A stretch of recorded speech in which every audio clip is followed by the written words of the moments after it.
So I'm sitting at the shipper.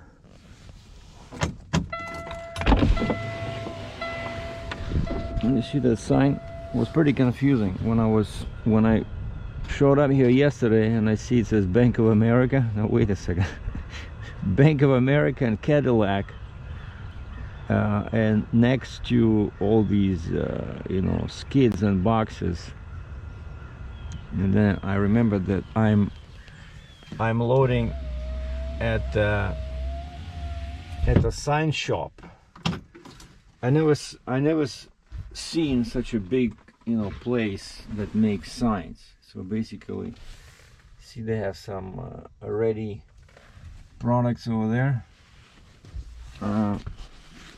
So they make these commercial signs, you know. I see a lot of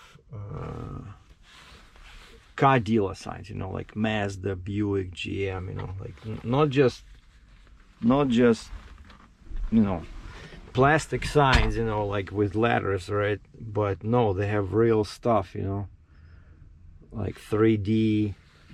So they must have some special machines. You see, like this blue sign right here, it had those chrome shapes right on the side. I think this one is Hyundai or something. I've been looking at it.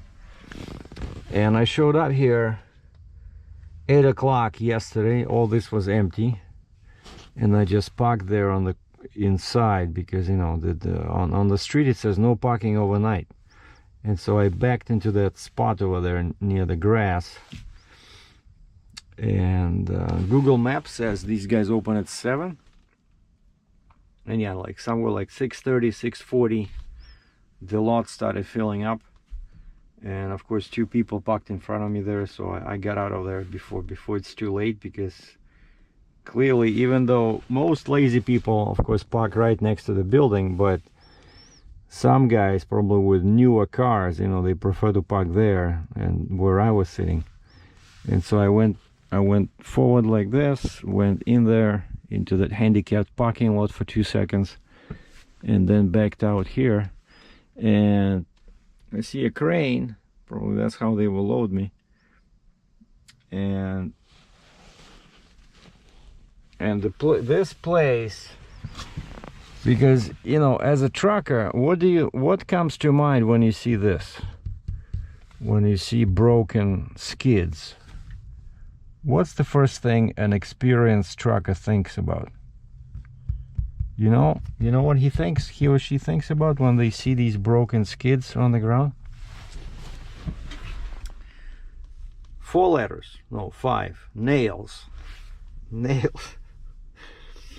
Because that's what happens at the truck stop, you know. Whenever I see broken skids, basically some guy just kicks out skids from inside the driver and trailer. Hold on, something's happening over here.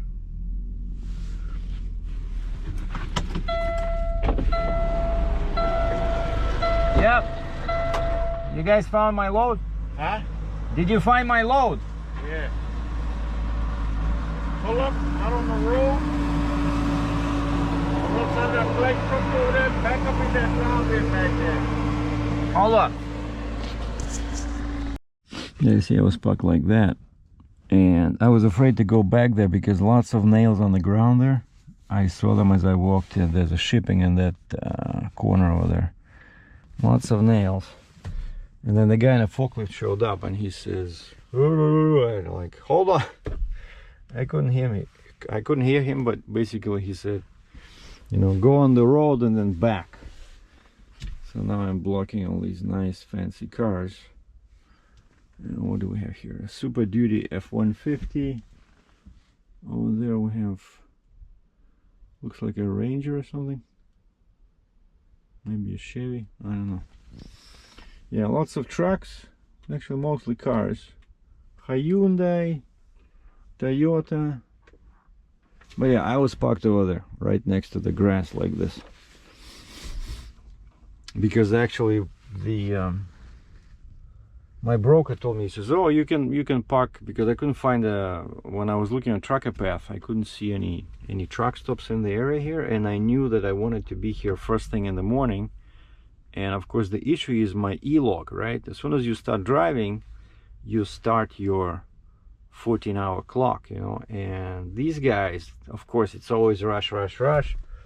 They want me there in Ontario, and it's 730 miles from here. Actually, I thought it was like 630, but that's with the tolls. Like if you go on this crazy highway here, tunnel/bridge, I don't want to go there. So bypassing tolls, going back through Washington DC like I came here, it's 730 miles. And so I show up, like, you know, I set up my alarm for like 6:45. I see 7 people are moving. I go inside there. I went inside the first entrance. I see it says receiving. I see some guy walking in the yard. I say, hey, shipping is on that end, right? He says, yeah. So I walked over there. I see shipping office. Cool. I go inside. There's a couple of people sitting inside shooting the breeze, but nobody behind the desk with the computer. And this older guy says, oh, he's not here yet. Just give him a few minutes. 7 o'clock, no shipper. Like the whole factory is open. So I go back to the truck and then check back in like 20 minutes. The guy is there trying to log in into his computer, having a hard time, you know, remembering the passwords. And I said, sir, I need to go to a bathroom. Can I just leave you this? This is what I'm picking up. And I give him a piece of paper that I wrote down my pickup number, where I'm going. And he says, where are you going? I said, Ontario, Canada. I gave him the name of my car dealer. So basically I'm delivering this big sign to a car dealership east of Toronto. So it's gonna be a different load. No heavy haul this time, just a way to get money for bills. But on the dollar per mile wise, it pays pretty good, because this thing is supposed to be 11 feet 6 inches tall. So basically they're paying a decent double drop rate, because if it's 11.6, it would be too tall on a flatbed, on a step deck, and it would be hard to cram it inside a dry van, because that's what probably would make the shipper and the consignee super happy if they could put it inside a dry van and do it for $1.50 a mile. Unfortunately, it's too tall. But yeah, yesterday it was a bit of scary, because I had to drive. I hate driving at night, especially when it's raining. And it rained pretty bad yesterday, as I'm coming through Washington DC, then Richmond, then Norfolk over here. Like, I'm right next to the ocean here. I'm not sure why. Like, I don't know what the plan is to situate a commercial sign factory near the Atlantic Ocean, but that's how they did it. And it looks like they're all busy. Like, I see signs all over the place. Buick, Mazda, see Bank of America, Hyundai, Cadillac. Like, it actually looks like, except that Bank of America, which seems like a permanent sign. They probably just did it for advertising, because it sits on a permanent metal column inside the, that's dug inside the ground. But it looks like these guys pretty much specialize in car dealer signs, because all I see is these cars. They probably do other stuff, but probably that's what they're set up, so I guess it's easier for them, because they already have all the brands.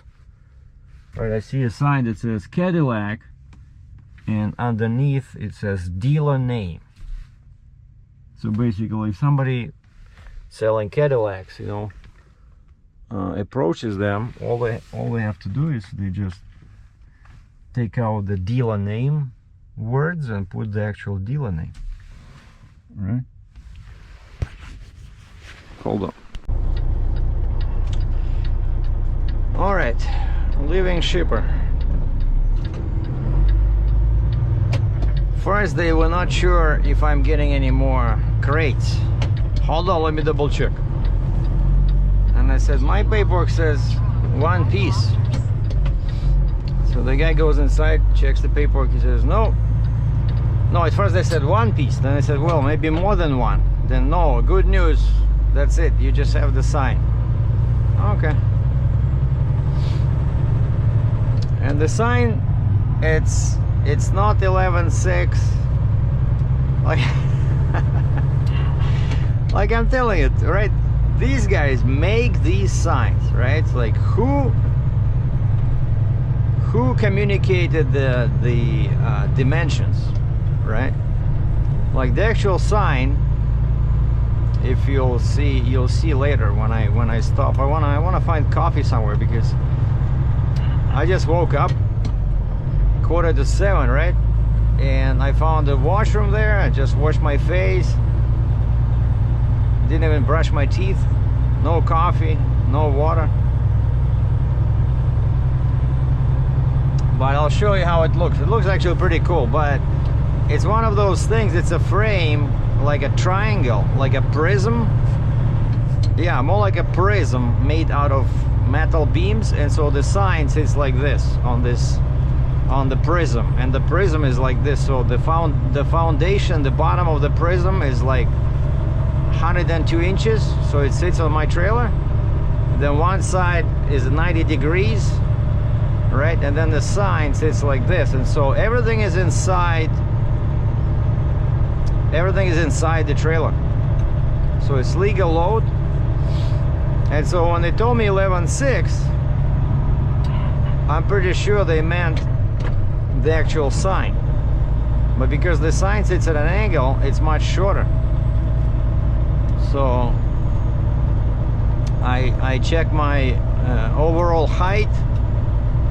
Even you know, my 60-ton trailer is pretty tall when it's empty, right? Because it has this big, you know, bow for heavy loads. And so in the center, I checked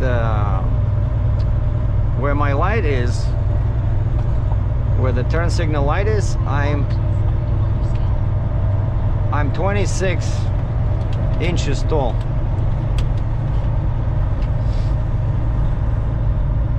And you know, I was thinking about this, you know, that's the problem with light loads sometimes, because a heavy trailer like mine doesn't get pushed down enough. But even with 26 inches,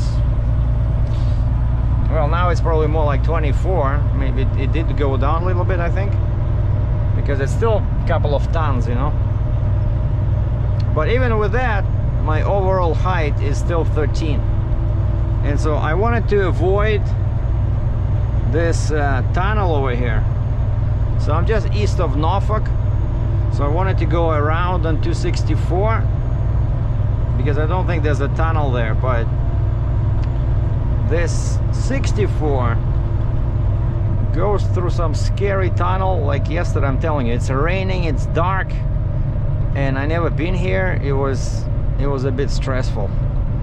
And then on the way back, like when we left the tunnel, there's a sign that says, "Attention truckers, northbound lanes 13 feet 6 inches." Basically, northbound lanes are the ceiling is lower, because there was no warning on this side going south.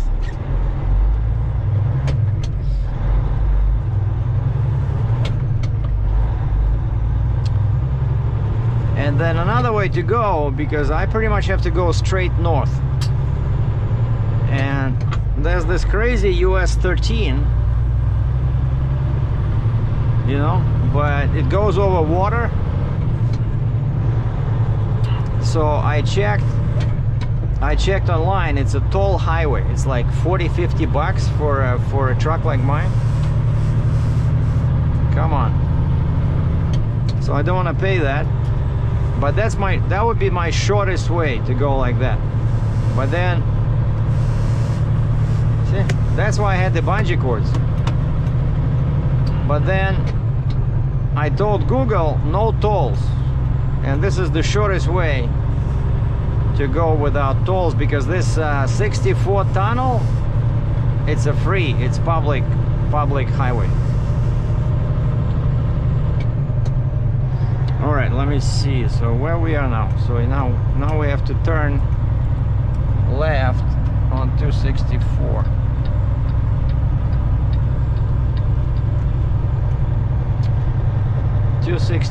West. But the weather over here is amazing. I mean, it's so warm. 500 meters, use the left 2 lanes to turn left onto the I-264 West ramp to Norfolk. I think it's this one. Yeah, 264 West.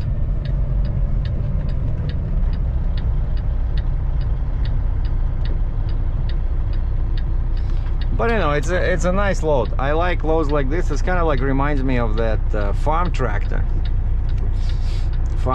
from Wisconsin, but that one was like 15,000 pounds, right? This is even less than that. I put 2 short chains and 2 long chains. And by the way, that's another issue sometimes, you know, a load like this.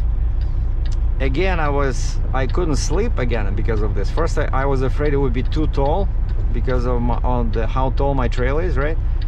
And then I thought, okay, I have 2 straps because, you know, it's a sign, right? What if it's in some kind of a box or crate, so you cannot use chains on, you know, like quite often these double drop loads, they just need straps.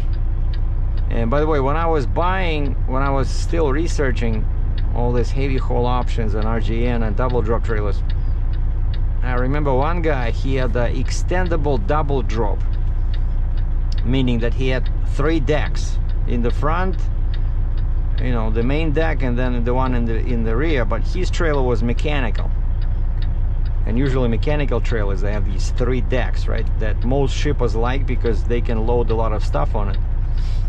Like this would be perfect for a light, like a Fontaine, you know, 30-ton trailer, because those are like 12 inches tall.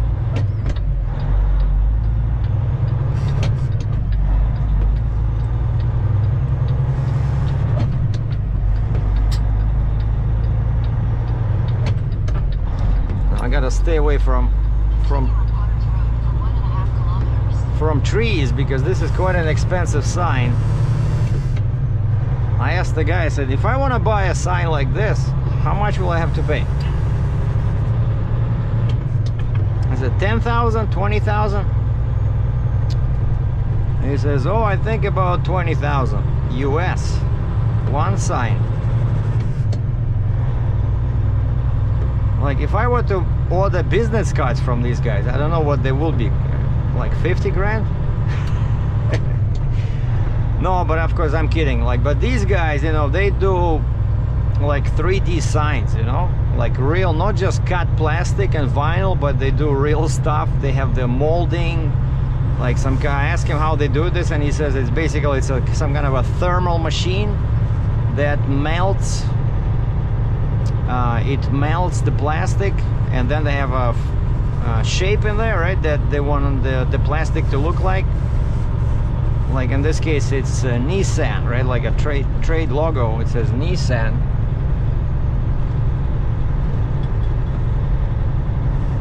Oh, check this out.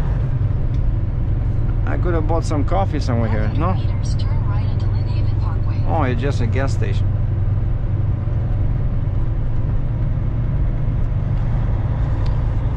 Why am I going this way? Like I remember when I just took a London Bridge Road. Take the next right onto Lynn Haven Parkway. Like I hope they allow. Okay, I think I remember this one. In 400 meters, use the right lane to take the I-264 West ramp to Norfolk.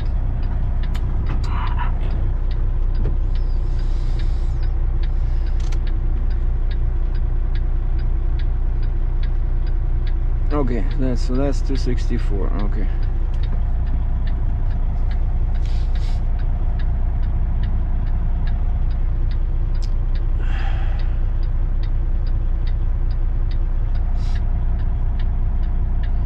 And so yeah, it's like a big factory. And I said, but now you kept me here until 10 o'clock. I don't think I'll be there at 10 because it's without going in this US 13, which is toll. It's not. I thought it was 630 miles. It's actually more like 730.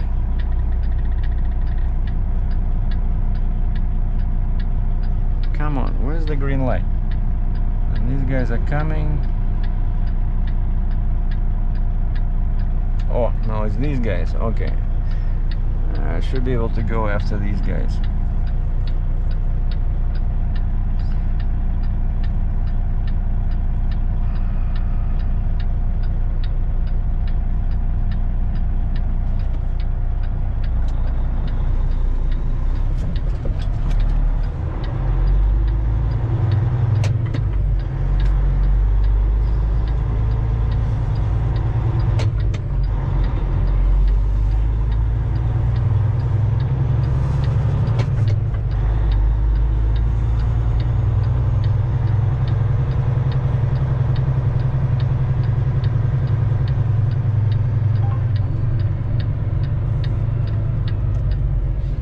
Alright, so I need to go under that bridge.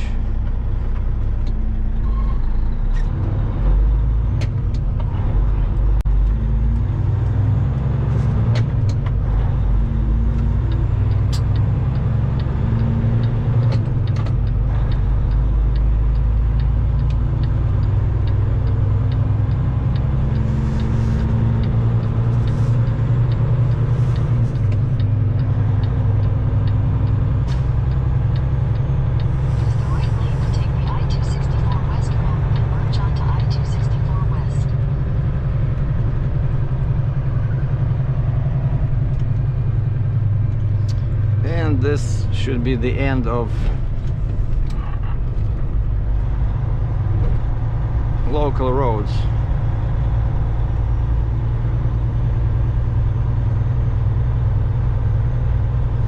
Now from here on it should be freeway until Canada.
The sign says Highway 64, 7 miles. So that's what I need. 64 will take me all the way to Richmond. And then over there I'm jumping on 95. And then 270 around Washington.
remember there was a pilot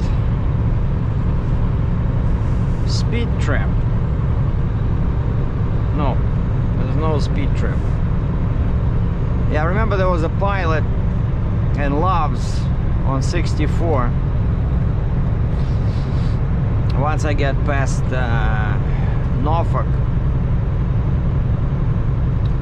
So that's about an hour. I'm gonna stop there, check my chains, get some coffee and keep going. Because I need to do a lot of miles today if they want me there tomorrow before lunch.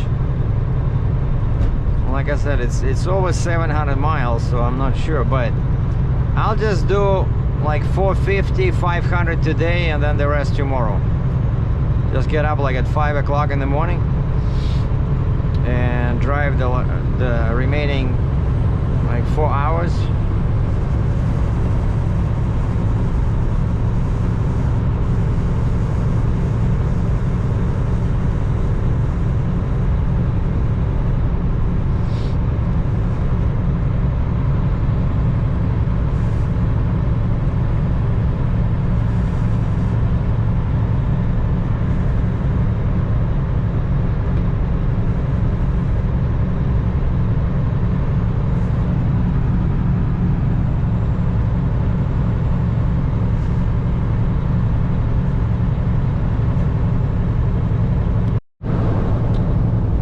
This is I-64 and here's the exit. You see exit 282 says 13 Bridge Tunnel.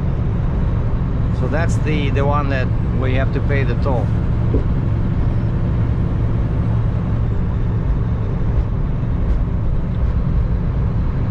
The shortest way to Canada for me, but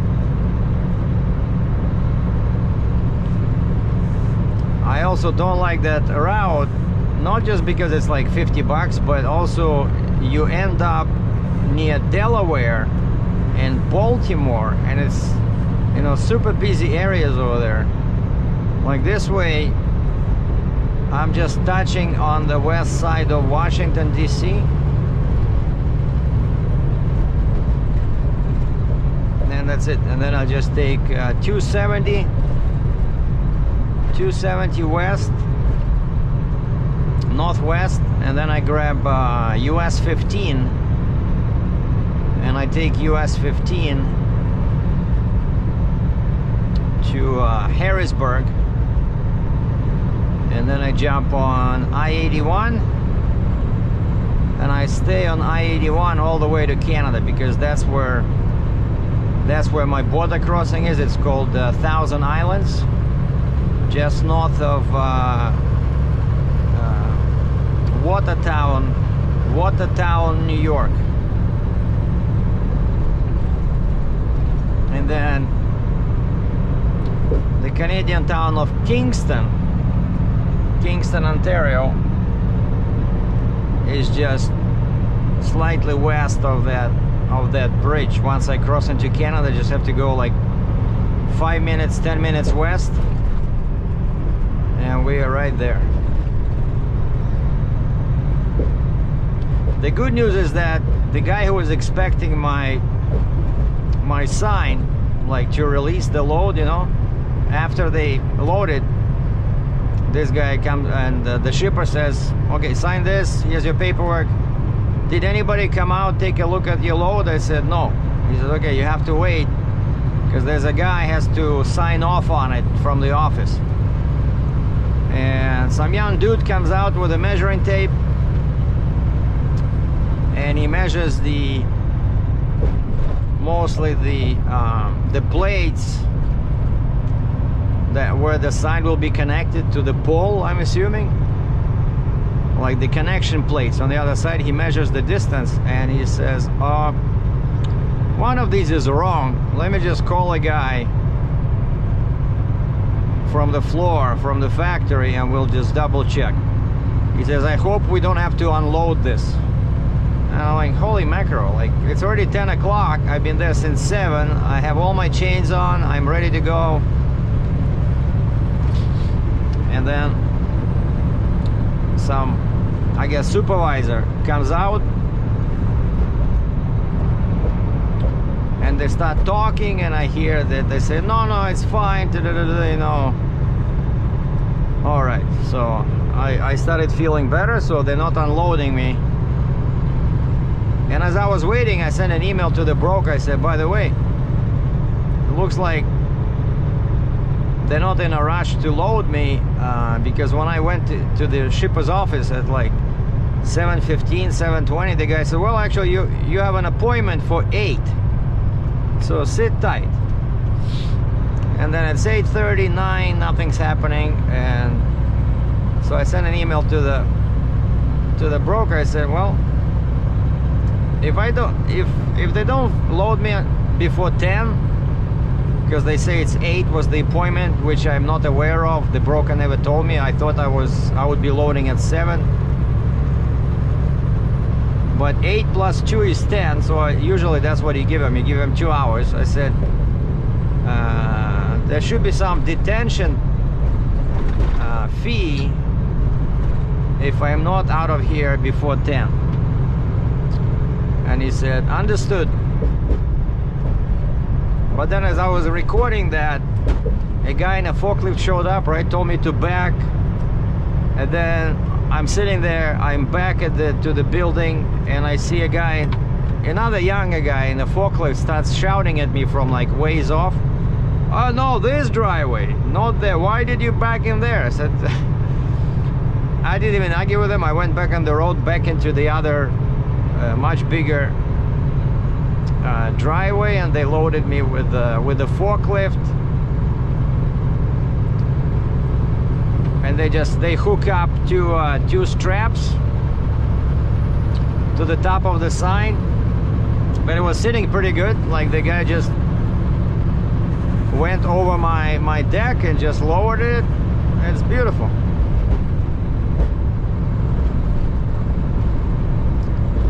And it's all legal dimensions. It's right inside the trailer, so I know now it's less than 13.6. So originally I wanted to go around this, but that adds about... Keep right at the fork to stay on I-64 West. Follow signs for Hampton, Richmond. Yeah, I could have stayed on 264 and go around Norfolk, and there's another bridge where I don't think it's 13.6.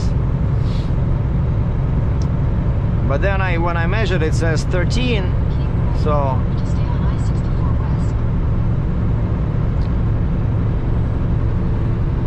Yeah, I just wanted to show you guys the tunnel, the water. Continue for 122 kilometers.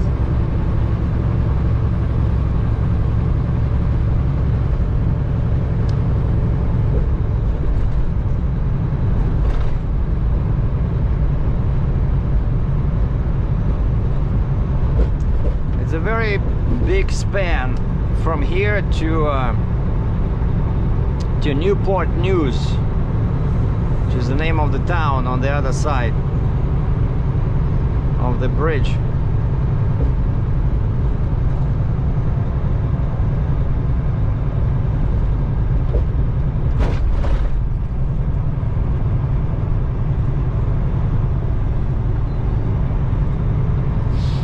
And I thought they would cover the sign with something. I see other signs, they put some plastic over it, you know. That's such an expensive sign, and it just open.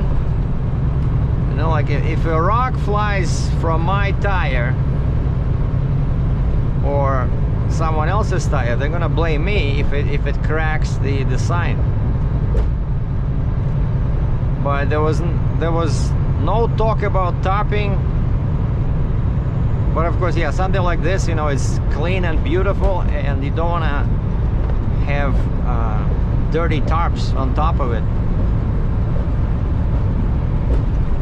And plus, there's a bunch of rails sticking out all over the place, so it would be pretty much impossible to tarp unless you use, you know, 100 blankets.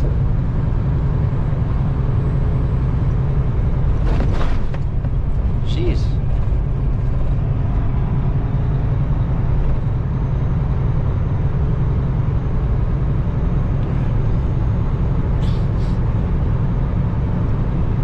All right, where's the water? I think we're coming to it.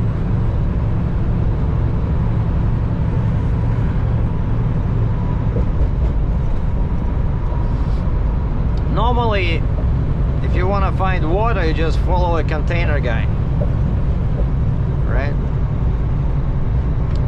You see a container, that means you're moving in the right direction. Yeah, I see 13.6 in the tunnel. Or we passed the overheight vehicle detector.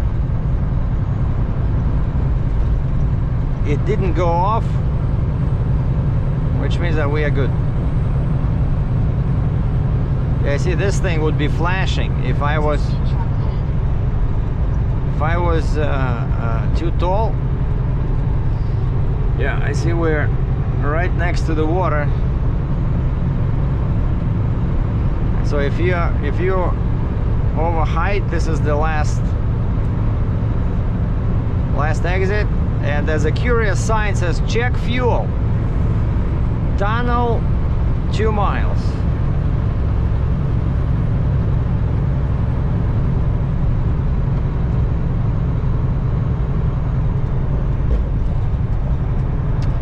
So maximum you can do is 13.6. But you can be up to 10.6 wide, and there's some kind of an inspection station somewhere here, because the sign says larger vehicles stop for inspection.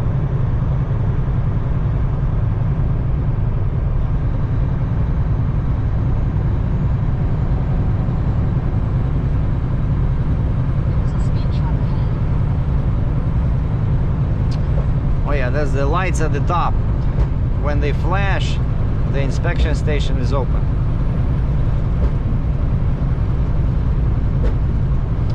So yeah, so here it doesn't look too bad. Just a bridge, very wide shoulders.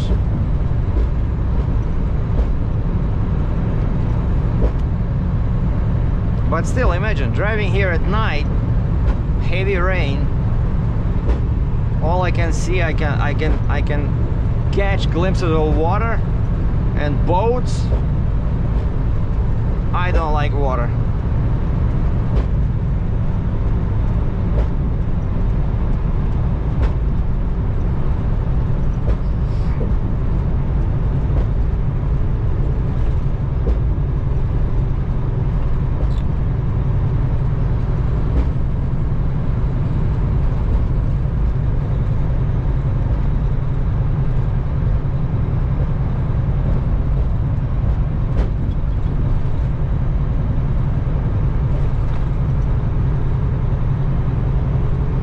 Here's the inspection.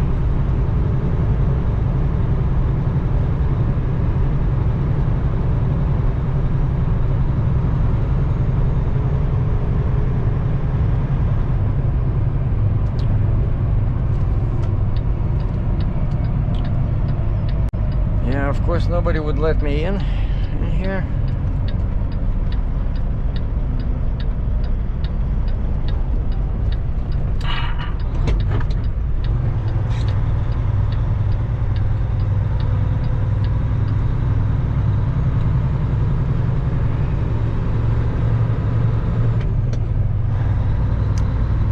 Like a disabled vehicle.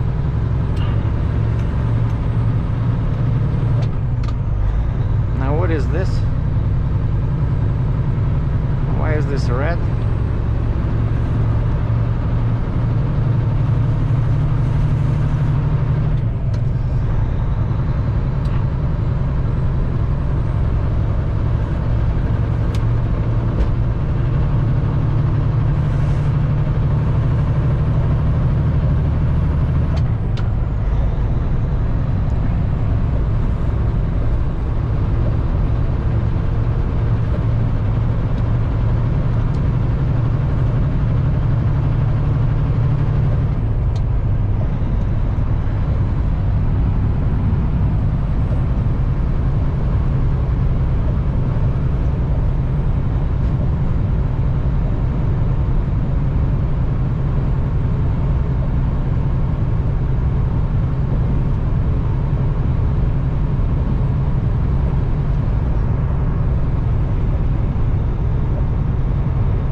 Here we go.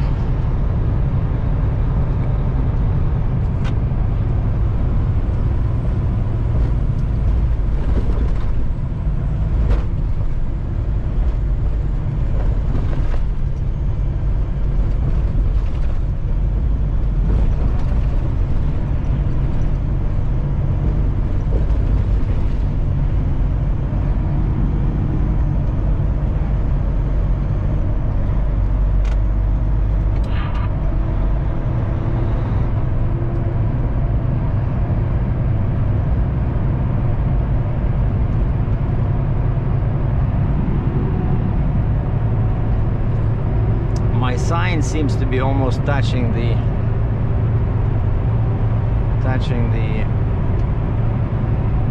ceiling.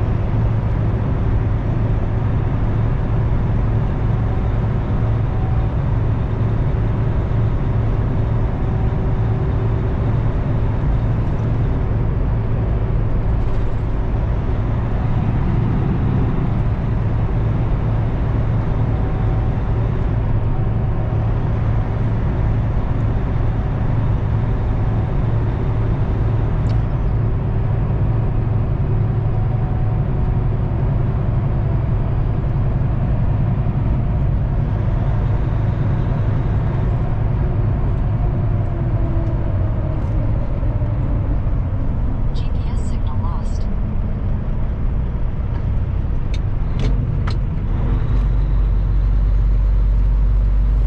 Well, I see the light at the end of the tunnel.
So that's it. That was the scary part. I didn't like that tunnel one bit. So narrow, you know, people pass you like within 1 foot of your door. So now we just have to go through the busy area of Richmond. Of course, 95 between Richmond and Washington is going to be crazy. But at least it's all freeway. There's no tunnels anymore. Just one less bridge between US and Canada.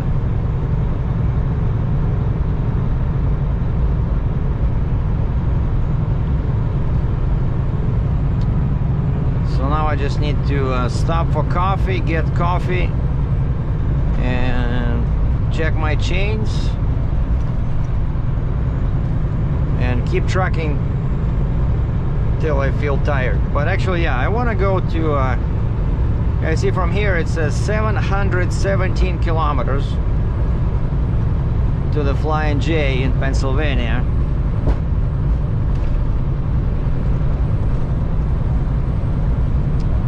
That's where I want to go. That's my plan.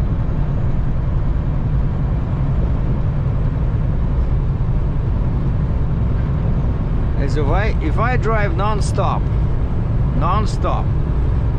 Google says I'll be there at 5:36.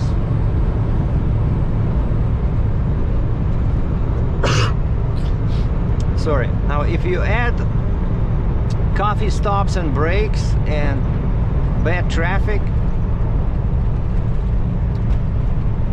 that means I'm there at 7. which is okay. So because then I take my 10 hours off, 7 to 5, and I can start trucking at 5, and I should be there around 10 or 11 tomorrow.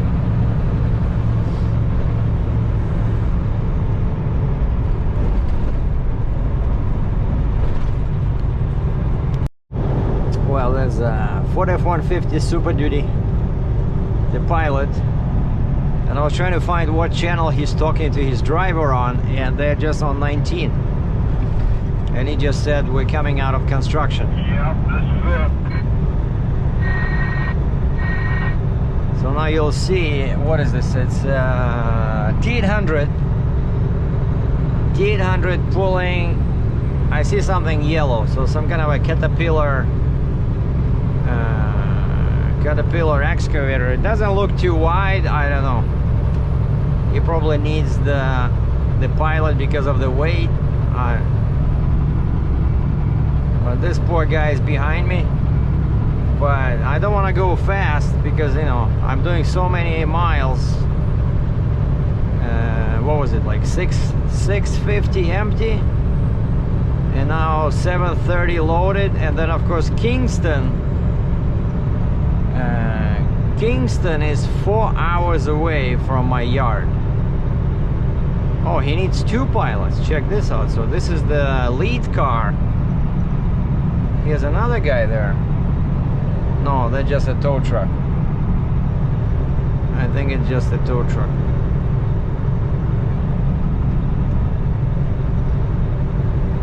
But I saw these flashing lights. Like you see this guy over here?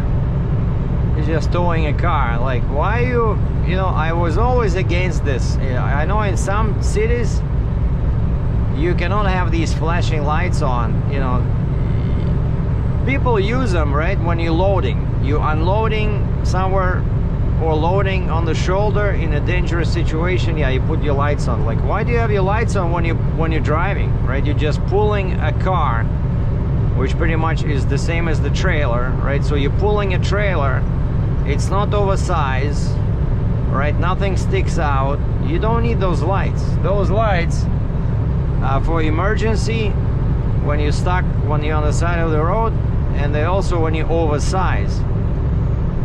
But you know, these guys, they just want to have some fun, so most of the time they just drive with lights on. Whenever they have something in tow,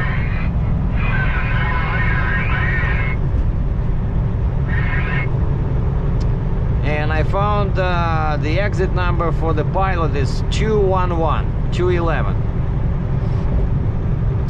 There's a Pilot and there's Loves. And my fuel gauge, maybe I should get some fuel over there. My fuel gauge is between 1/4 and 1/2 on the main tank.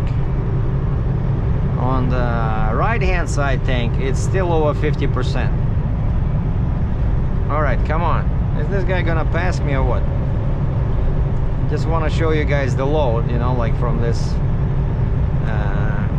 interesting perspective.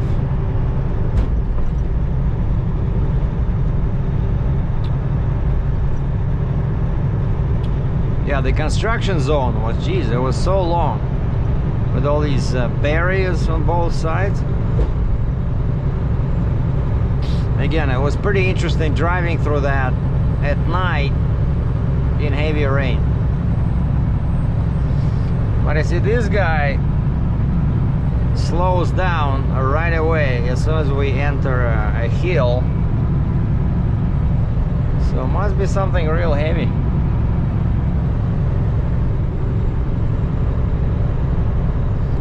So that's why he is not passing me. I'm doing 56 miles per hour, 91 kilometers an hour.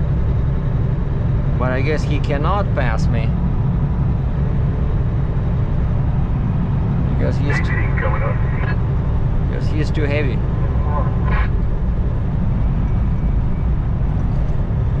Oh wait, who's talking? Somebody said 18 coming up. So that guy does have a secondary, a chase car. Huh. So again, I think it's because of Maryland, maybe. I know Maryland, right? As soon as we enter Maryland. You want lane 1 so you can try to get around that slow mover?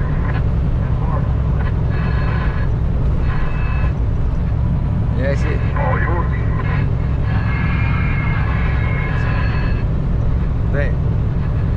They were talking about me, you know, the drivers. Lane 1 so you cross that little bridge. Lane 2 is pretty rough. The driver was asking.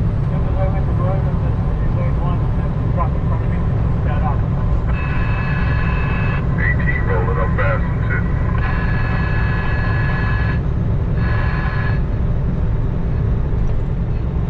Alright, release someone.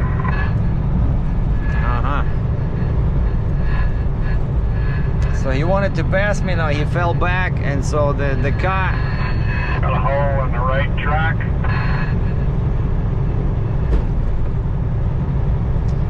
So the car was blocking the. Catch next time with a down low. He was blocking the left lane so that guy can pass me. But then he fell back again on the hill, no power. And so he let everybody go.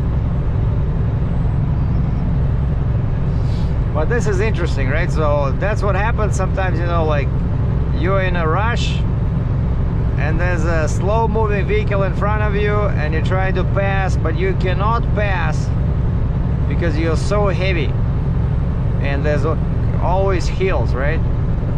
See, like here, it doesn't seem like much, but I know that if I had, let's say, 110,000 pounds on the deck, I would feel this because I can see the road is going up slowly.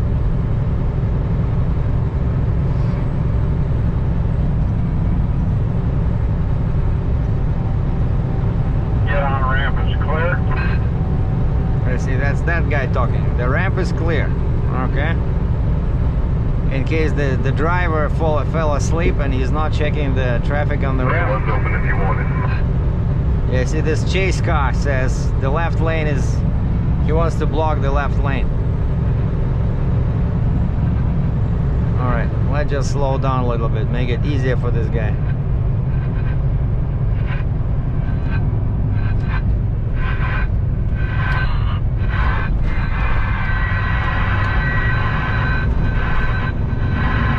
So what he has is a tandem Jeep 3+2, no, 3+1. So it's a Trail King. And the load is, it looks like it's a crane. No, not a crane, it's a leap her,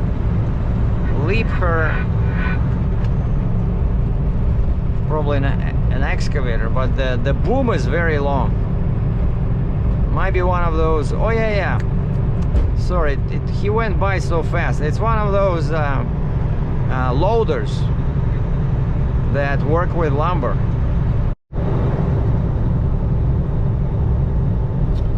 So I'm 21 miles away from Richmond. So my exit is somewhere here, exit 211.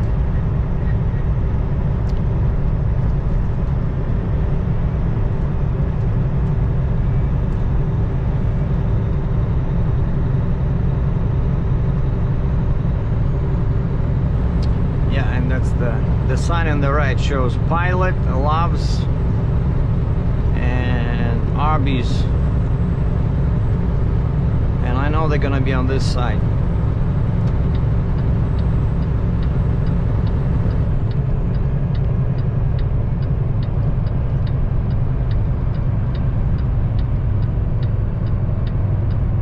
Alright, exit 211.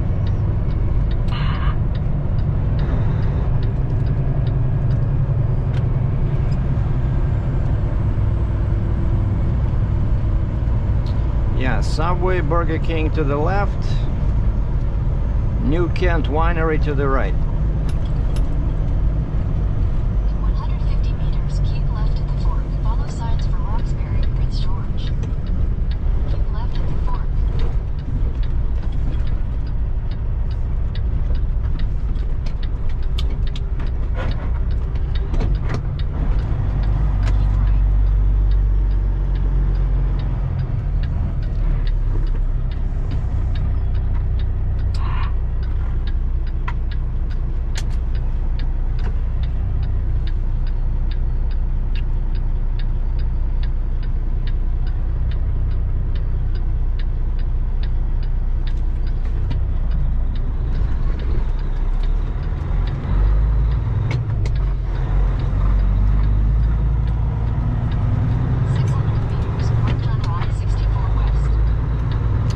buddy. Continue on Virginia 106 south for 5 kilometers.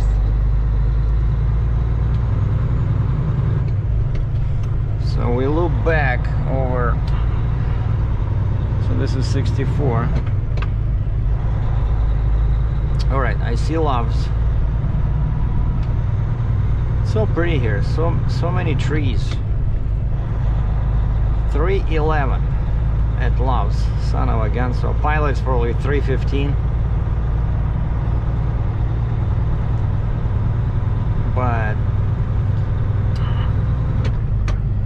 I don't do Loves because their fuel is too bad. Oh, 314. All right, 315 pilot. Oh, what? I need fuel. All right, where's the entrance? I think it's this way. Truck entry exit. Okay.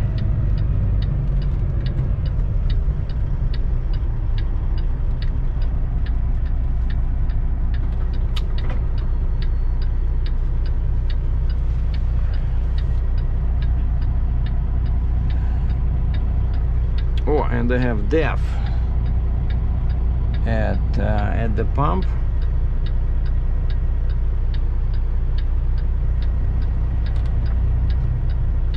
So I'll get probably 25 bucks worth of DEF and maybe 50 gallons of diesel.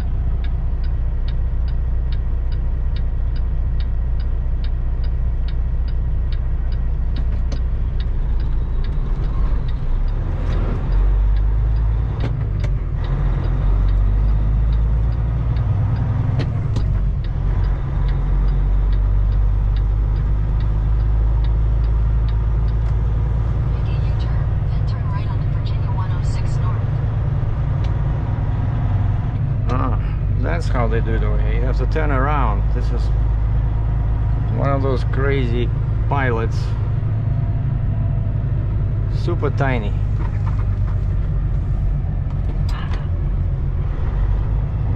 So once you fuel, you know, well, of course now I'm very short, so I can just back somewhere, but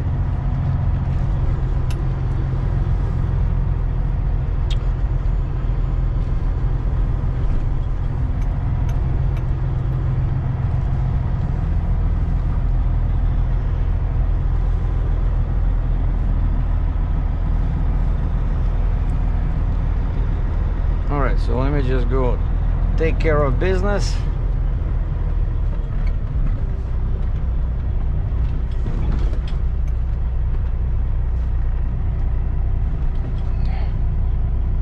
And then I guess I'll just park, I don't know where, back in somewhere, but I just want 15-20 minutes.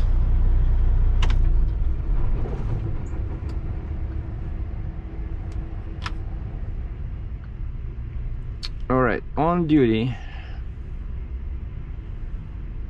yard move, fuel.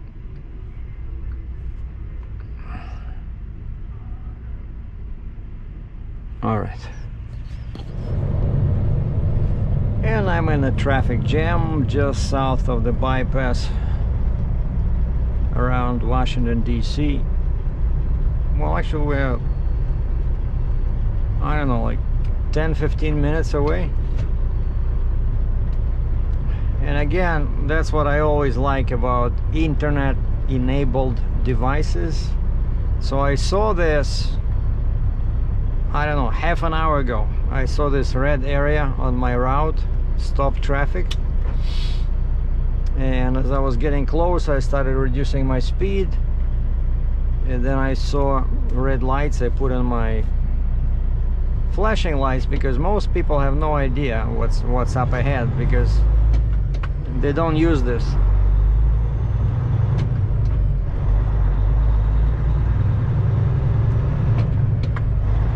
But I think it's a bit too early for a slowdown. You know, sometimes near the bypass you have a slowdown, right? Because so much traffic merges into a narrow area, but we're still pretty far.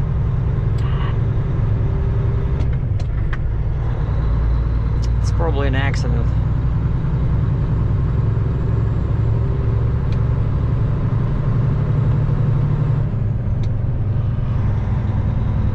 Yeah, so this is 95, so I'm just looking for 270 north.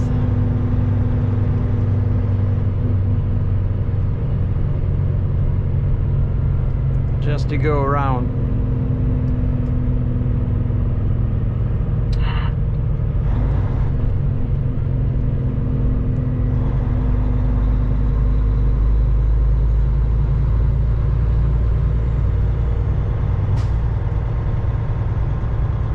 Let me guess. What can it be? All lanes are stopping, so it can be a stalled vehicle, right? Two guys hit each other, and the signs everywhere says no injury, move vehicles away from travel lanes. But 99.999% of people are afraid to do that because they think they will lose something with insurance. And so even smallest scratch, they're not moving, so the two cars sitting in the middle, you know, or just some guy. I saw it a bunch of times. A guy just sits in the middle lane. No emergency triangles, no nothing. He just no flashing lights because his battery is already dead. He's been sitting there for 2 hours.